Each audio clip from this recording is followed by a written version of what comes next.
Artinya zaman kita hidup pun sebenarnya kita tidak bisa ngelola kehidupan itu tidak bisa.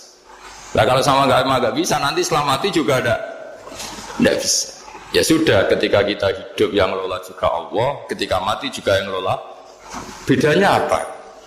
Nah, ini di sini terus kita dilatih inna sholati wa nusuki wa mahyaya wa mamati lillahi rabbil alamin. Tapi kenapa kita ragu terhadap kehidupan setelah kematian? Karena ketika kita hidup seakan-akan kita tahu cara hidup. Makanya Allah itu tersinggung betul ketika ada orang merasa bisa ngelola cara hidupnya. Makanya kata Allah kalau gojlok orang-orang yang kepedean itu, kalau kamu top, mbok jangan mati. Itu falaula in kuntum ghairu madinin tarji'unaha in kuntum shadiqin. Kalau kamu merasa top itu jangan mati. Di mana-mana mati itu tidak top. Falaula idza balaghatil khulqum wa antum khina idzin tanzurun. Mbok ketika nyawa kamu sudah sampai kerongkongan, kamu tarik lagi supaya kamu tidak mati. Mati itu tidak top. Katanya kamu top kok mati. Jangan mati. Kalau top itu jangan mati, jangan miskin, jangan tua, jangan jadi jelek. Pokoknya top terus gitu. Itu digocol sama Allah.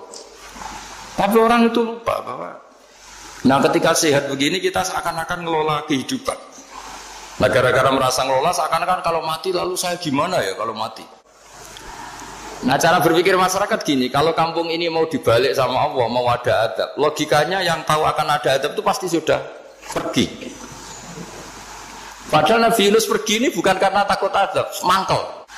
Nabi Yunus itu minggat tadi abaqo itu. Abaqo itu kalau dalam bahasa Arab pergi gak pamit. Kalau orang Jawa bilang minggat. Kalau itu sebenarnya saking mangkelnya, saking emosinya, beliau akhirnya meninggalkan kaumnya tanpa pamit.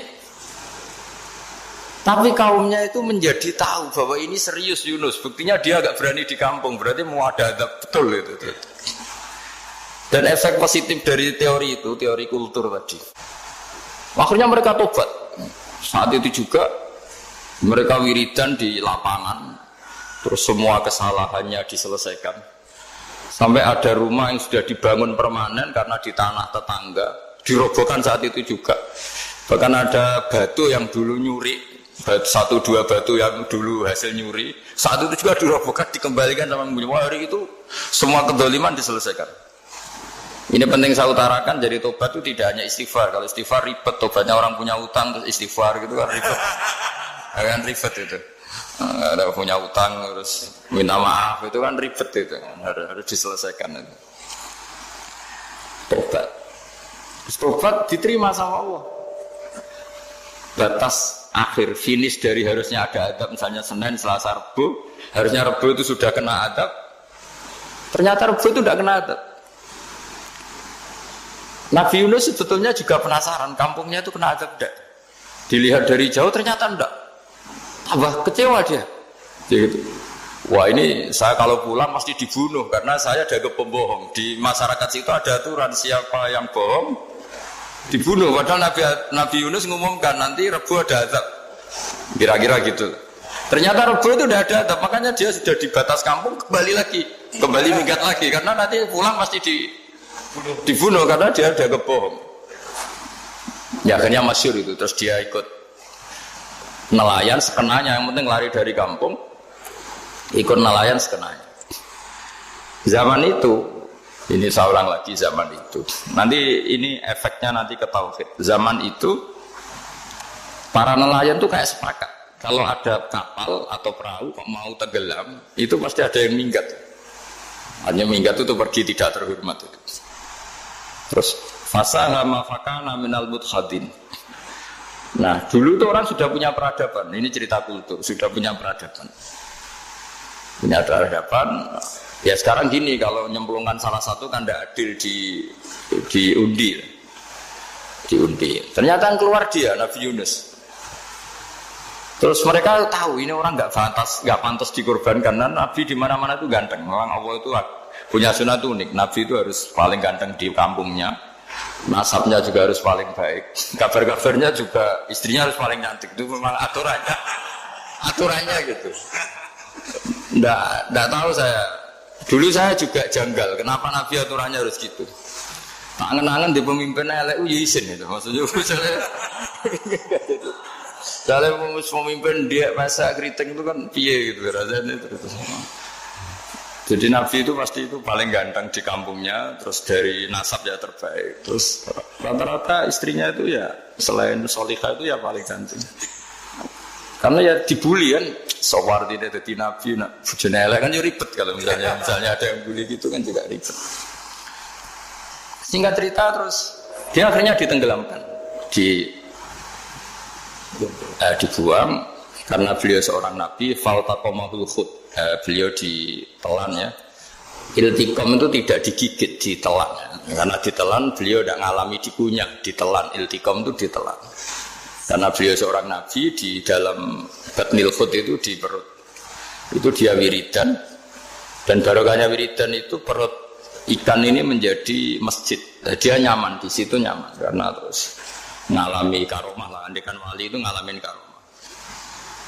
Nah kesimpulan dari cerita ini itu apa? Masyarakat itu akan selalu dengan kulturnya sendiri. Para nabi juga punya kultur sendiri. Dan Allah yang ngelola itu semua. Saya ulang lagi, Allah yang ngelola itu semua. Makanya terus dua kultur ini kalau Allah menghendaki itu gampang sekali. Akhirnya yang terjadi apa? Nabi Yunus jadi kasih sanksi Allah karena pergi tidak pamit. Masyarakatnya justru enggak karena tobat. Dan tobatnya masyarakatnya ini karena kekeliruan Nabi Yunus. Keliru dengan makna bukan dosa. Andai kan Nabi Yunus saat itu kok di rumah ingin menyaksikan adab, itu masyarakat mesti gak percaya kan ada adab. Mau ada adab kok dia di rumah gitu. Jadi unik, Allah cara ngelola masyarakat itu unik. Nah dari keunikan-keunikan cara Allah ini kemudian lahirlah ilmu yang bernama ilmu tauhid, ilmu tawakal, ilmu pasrah nang pangeran gitu. Karena kemarin pas Pak Yusuf sama Bu Sulis sowan saya itu tak beri cerita agama itu milik Allah. Sehingga teori yang dikatakan manusia itu ya teori saja, tetap semua itu di tangan Allah. Ya saya saat itu cerita, misalnya saya ditanya, ini besi, materi besi dengan kaca itu kuat mana? Mesti kita menjawab kuat besi. Tapi saya yang mengendalikan besi dan kaca. Ternyata saya punya merencanakan menghasilkan besi, menetapkan kaca ini tak simpan, akhirnya puluhan tahun. Yang ini saya rencanakan, saya hancurkan gitu. Andai kan si yang menjawab tadi tahu rencana saya, mesti kuat bilang kuat kaca. Gitu. Semuanya contoh paling gampang tadi. Dinosaurus itu hewan paling kuat malah musnah. Pitik yang nggak kuat sampai sekarang. Karena Allah bikin dinosaurus itu punya rencana dihancurkan ya. Sementara ayam enggak, gue rame-rame dunia gitu. Sehingga ya sudah. Nah, agama itu seperti itu. Agama itu sesuai rencana Tuhan. Sehingga ini cerita Nabi. Sehingga Nabi itu kadang nggak tahu bedanya antara sesuatu yang punya data, punya perangkat-perangkat untuk menuju A misalnya, itu nggak tahu bedanya. Jadi kalau Nabi ditanya misalnya gini, onta itu lahir dari betinanya, dari indukannya bisa, ya bisa. Lahir dari batu, jawabnya ya bisa. Kalau dia seorang Nabi pasti jawab bisa. Jadi kalau Nabi ditanya, mata air itu keluar dari bumi kedalaman 7 meter, bisa. Keluar dari sini, dari meja, jawabannya ya bisa. Karena Nabi itu saking dekatnya Allah, tahu betul bahwa perangkat di dunia ini tidak bisa mendikte Allah. Semua itu kehendak Allah. Logika yang terbangun Nabi itu sebenarnya gampang ya. Kalau kita teliti itu hanya gampang itu, sesuatu yang benar itu pasti bisa dijelaskan secara gampang. Nah ini ngaji tauhid biar tidak terlalu berteori itu. Karena kalau saya cerita uang pinter jenengan. Dan saya tidak ingin pinter tentang uang. Tak beri contoh. Nah ini supaya nanti kalau sampean suatu saat meninggal ketemu mungkar nakir itu tahu cara menghadapi. Nanti tak warai tekniknya. Makanya ada cerita agama ini baik sekali. Orang bocorkan ujian nasional itu kriminal, bisa ditangkap Pak Rosidi. Tapi agama ini pertanyaan mungkar nakir dibocorkan semua kiai, itu nggak ditangkap sama mungkar nakir. Harusnya kan rugi karena ini pertanyaan Tapi semua kiai kan sudah membocorkan. Nanti pertanyaannya di kuburan itu buka Tuhanmu siapa, agamamu apa. Itu kan sudah dibocorkan. Tapi itu gak dianggap kriminal. Sementara kita sekolah SD, sekolah SMP bocorkan soal itu dianggap kriminal. Padahal kalau harusnya boleh. Maksudnya kalau menuruti teori itu harusnya boleh kan. Mau pertanyaan mungkar nakir saja dibocorkan kan? Ada dasarnya. Ya tapi kan tidak ada itu. Harusnya boleh. Tapi kan terjadi gak ujian kalau dibocorkan itu. Artinya agama ini begitu baik. Pertanyaan yang taruhannya surga neraka saja dibocorkan. Kurang apanya baiknya agama ini? Pertanyaan sepenting itu dibocorkan. Dan kiai-kiai gak ditangkap sama mungkar nakir ya udah itu aja. Saya ulang lagi ya supaya kita ingat fitrah salimah. Soal Anda modern monggo lah, tapi saya sebagai kiai akan ngajari kalian tentang fitrah salimah. Jadi kalau kamu itu benar-benar beragama, ini misalnya kertas, ini lempengan baja. Kalau kamu beragama kalau ditanya kuat mana, ya terserah jenengan. Karena bisa saja kertas ini aku punya niat tak simpan di arsip nasional. Baja ini tak niatkan, tak luluhkan, tak hancurkan. Sehingga kalau kita ngomong ya secara materi harus ditambahi, secara materi kuat gajah ya Allah. Tapi secara substansi jenengan ya terserah jenengan monggo. Nah, di sini yang mulai orang lupa itu karena selalu menjawab pasti kuat gajah. Kata pasti ini yang akhirnya orang menghilangkan teori beragam. Berdasar logika itu. Berdasar logika. Nah akhirnya para nabi, para wali itu ditanya. Saya punya kitab karangannya Abdul Hamid, orang alim. Kitab itu dulu saya ngaji lama sekali, sampai sekarang saya pelajarin. Manusia itu dijebak hukum adat, padahal adat itu ya tidak terlibat. Misalnya kalau ada telur jadi ayam normal itu.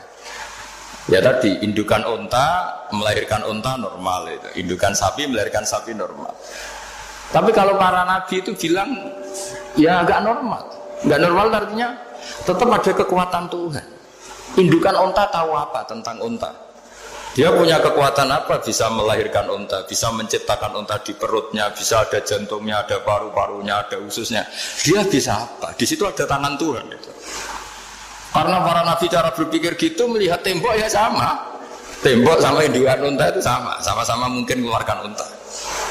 Sehingga seketika Nabi Soleh ditanya, bukti apa kekuasaan Tuhanmu? Apa bisa mengeluarkan unta dari batu besar ini? Jawabannya Nabi Soleh ya bisa, maksudnya bisa. Dan mukjizatnya Nabi Soleh masyhur itu keluarlah unta dari batu. Karena secara teori ya tadi, coba unta indukan itu apa seorang profesor, apa seorang ilmuwan sehingga bisa menciptakan anaknya itu. Apa dia terlibat dalam menciptakan jantungnya, paru-parunya, ususnya? Kan tidak juga. Telur bisa apa coba?